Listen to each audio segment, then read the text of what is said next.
నిత్య జీవపు మాటలను అందించిన యేసుక్రీస్తు నామాన మీ అందరికీ నా వందనాలు. ఈరోజు ఒక మంచి విషయాన్ని తెలుసుకుందాం.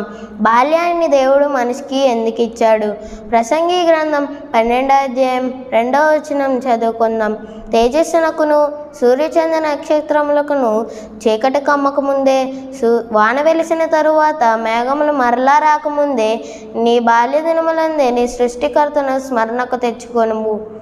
బాల్యాన్ని దేవుడు మనిషికి ఎందుకు ఇచ్చాడంటే, సృష్టికర్తను స్మరించడానికి బాల్యాన్ని దేవుడు మనిషికి ఇచ్చాడు.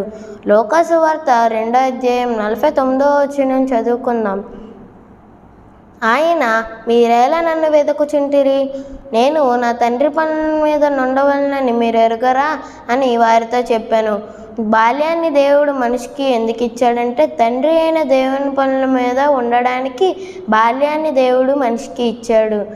ఆదికాండం 8వ అధ్యాయం 21వ వచనం చదువుకుందాం.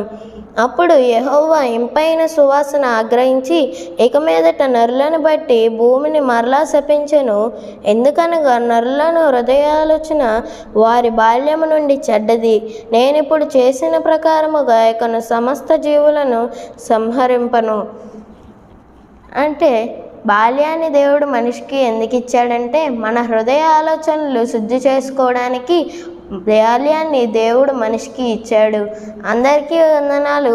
మా యూట్యూబ్ ఛానల్ సబ్స్క్రైబ్ చేయండి. పక్కనే ఉన్న బెల్ బటన్ ప్రెస్ చేయండి. అందరికీ వందనాలు.